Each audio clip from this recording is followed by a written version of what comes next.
Hello people of the internet, my name is Gabby and today I'm going to be bringing you my March wrap-up, and this is coming at a normal time. Thankfully, I'm getting better at uploading my wrap-ups and I feel very successful right now because I read 8 books in March. I'm staying on track with my reading goal. I feel like I've been more productive with my reading than I've been in a very long time. I'm reading books that I really enjoy and I'm really excited to discuss them with you guys, so I'm going to dive right into my wrap-up. So my first read of the month was Roseblood by A.G. Howard. This was the February OwlCrate book of the month, and if you want to see my unboxing for that, I will have it linked down below. This is a Phantom of the Opera retelling. We follow our main character, Rude, who is described as having the voice of an angel, but whenever she sings, she becomes deathly ill. So she gets sent to the Roseblood Conservatory in order to help her with this problem, and while she's there, she finds out that the conservatory has ties to the Phantom of the Opera. So this whole story is her making the connection that the Phantom and the myth and the legend behind it could have something to do with her illness, and just finding out more about herself and why she is the way she is and what ties that has to the Phantom in the story and whether it's more real than a lot of people possibly think. So I rated this book 4 out of 5 stars. I really enjoyed it, and I thought that the retelling itself was really different and really unique, because how often do you find a Phantom of the Opera retelling? I just thought it was really different than anything that was out there, but I felt like there were times when the pacing was just really fast. I'd be reading a paragraph and then I would go to the next paragraph and I just felt like there was something missing. At times it took me a while to get into the story and the characters and kind of figure out everything that was going on, but I really appreciated the author's take on the world of the Phantom of the Opera. It was just really different and really unique and really interesting, and that's all that I can ask for when I read retellings, is that the author does the research on the world that they're retelling and that they have that knowledge and that they're able to add something unique and interesting upon it, and A.G. Howard did that, and I'm really glad I got the opportunity to pick up this book.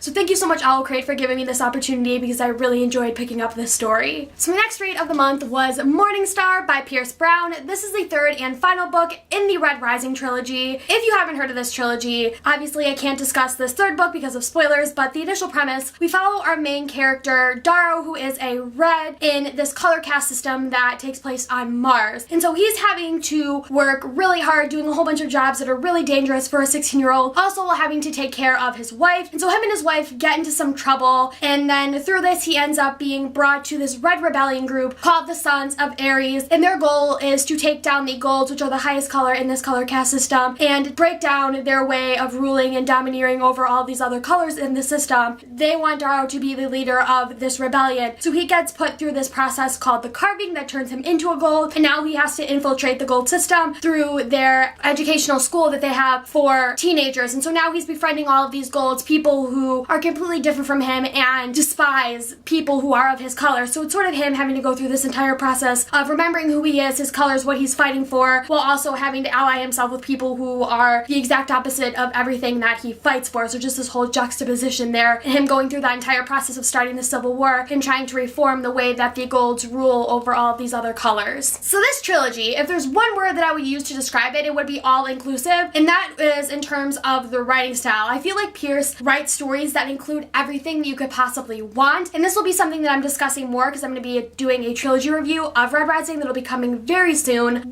Really, his writing is all-inclusive because you have character focus, you have plot focus, and you have a whole bunch of different writing styles that really allow for all these different aspects of the characters to be depicted, and I've had the best time reading this trilogy. I'm so glad that I picked it up. This was definitely a 5 out of 5 star read, and probably one of my favorite endings of a trilogy that I've read in a really long time, because usually endings don't stand out for me, or I'm just kind of like endings, but this is one that I really loved. So I'm so glad I got the opportunity to finish off this trilogy, and I had the best time reading it. So I'm really glad I got the opportunity to finish off this trilogy this month, because it's just absolutely fantastic, and I would totally recommend it if you're looking for a book that's all-inclusive and has a lot of different aspects in terms of the writing. So of course, if I finish off one trilogy, I have to start another. So my next read was A Daughter of Smoke and Bone by Laini Taylor. So I don't know what it is about Laini Taylor books, but for whatever reason, when you read the synopsis, you just get nothing from it. You have to go into her books just kind of hopeful that it'll be something that you like and you enjoy, because you're not going to get anything from the synopsis. I promise you. So what really caught me, and the reason that I decided to pick up this trilogy, was one of the things that had been read in one of the page inserts, and I just thought it was so fascinating and so interesting and really what captivated me. So I'm gonna read that page insert to you, and hopefully it'll have the same effect that it had for me. So it says, "Once upon a time, an angel and a devil fell in love. It did not end well." I mean, come on. Upon hearing that, I was just so captivated and so entranced, and I immediately wanted to know what is going on here. So I picked up this book, and I really had the best time reading it. It took me a while to get into the world and sort of understand everything that was going on, but once I did that, it was just full force from there. There were moments where I thought I knew what was going on, and that ended up being completely wrong, and I just got so invested in the world and the characters. I had the best time reading this, and I know that this is one that takes a while for a lot of people to get into, and they may just kind of be about it, but I think if you really push through and really let yourself get captivated in the world, you're gonna really enjoy it. I'm super excited to hopefully get to finish off this trilogy in the next few months. I haven't picked up the last 2 books yet. I really hope I get the opportunity very soon because I've had the best time starting this, and I'm so glad that I heard so many raves from authors and other booktubers and other people in the book community that encouraged me to start this trilogy because I'd never read anything from Laini Taylor previously, and now I'm just so immersed in her writing and I'm so fascinated by her world, and I'm really excited to see how she wraps everything up in the next few books. But I had the best time reading this, and it was definitely a 5 out of 5 star read for me. So next book we have here is This Savage Song by Victoria Schwab. I've never read anything under Victoria or V. Schwab before. This was the first book that I picked up from her, and I heard nothing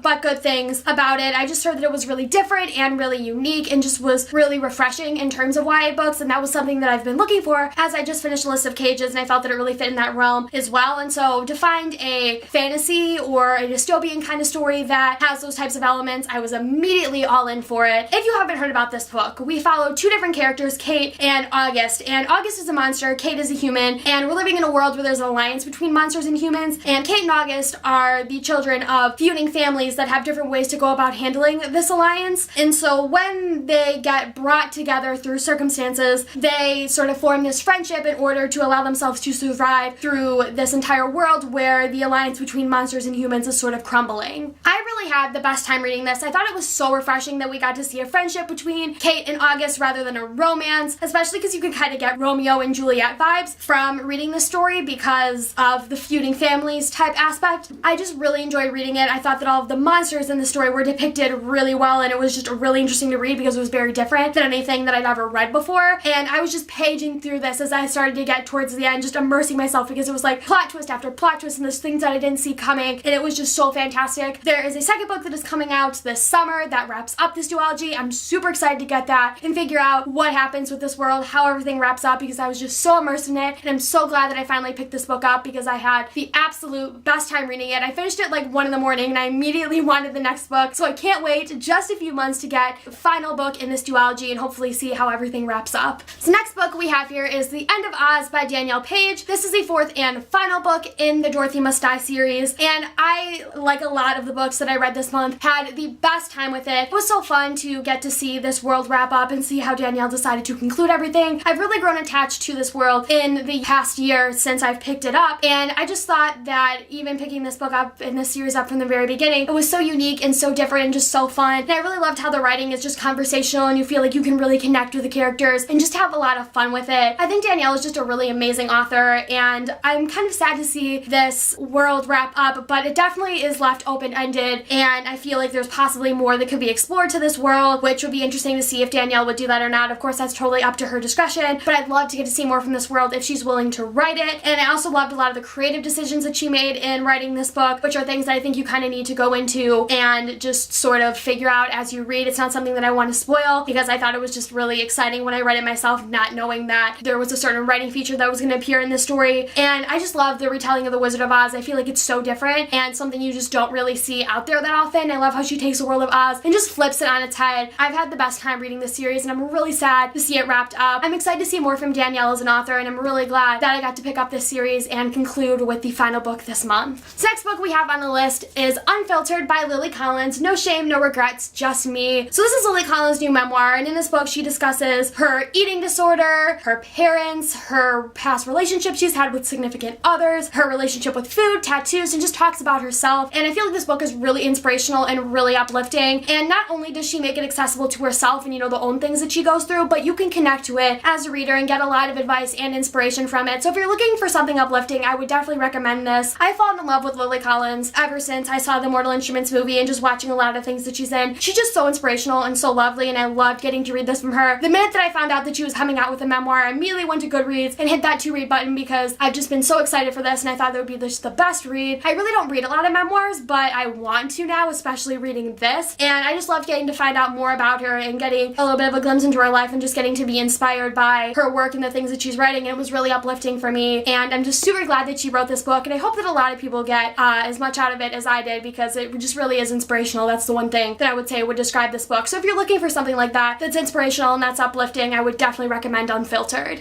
So the next read we have here is one that I've been talking about a little bit on my channel that I really love. It's probably one of my favorite reads at the moment, and that is Queens of Geek by Jen Wilde. Guys, this book is phenomenal. Not only does it have fangirl geeky wonderfulness, but it has such positive representation and diversity. It has everything that you could possibly want in a book and more, because not only are you dealing with representation of different mental illnesses, you're dealing with different representation in terms of skin colors and sexuality, and also different stigmas that you see in the media, like the way that women are represented, and just everything this book covers. I could spend hours going on about it. It just really covers everything, and it's relatively short, so that's even more impressive that in such a short amount of page length, all these major topics and all these major things are able to be covered, as well as dealing with something such as nerding out and geekiness, which is something that pretty much anyone can relate to. I had the best time with this book. If you don't know what it's about, we follow two different characters, Charlie and Taylor. Charlie is going to a convention called SupaCon, which is the setting of our story, and she's going there to promote her newest movie. She's a vlogger and an actress, and she brings along her friends Taylor and Jamie to celebrate the convention with her. And while she's there, she's having to deal with the breakup of her on-set co-star, and so a lot of people ask her about that, and that's just really the one big thing that keeps bombarding her, and she gets really frustrated by it because she wants to move on from that, and she doesn't want to be associated with her ex-boyfriend anymore just because he's a little bit of a jerk. And so she starts to fall in love with a girl that she's had a crush on for a while, and so this sort of story is them maybe possibly developing a relationship. And then we have Taylor, and Taylor is someone who I feel like is a lot like myself. She has anxiety, and she gets really nervous, and she's more introverted and quiet, and she wants to go to this convention to meet her favorite author, and when that falls through, there ends up being a event for her fandom that can allow her to meet her favorite author, but being more introverted, being more shy and more quiet, this is something that could be really terrifying for her, so it sort of makes her rethink herself and the limits and sort of what she can and can't do, also while starting to fall in love and have this potential simmering relationship between Jamie, who has been her best friend for a while because he's also a nerd and they have a lot of similarities, but it's just kind of been some underlying tension between them that they just haven't really resolved, and so you could possibly see their relationship develop. Like I said, this book covers everything.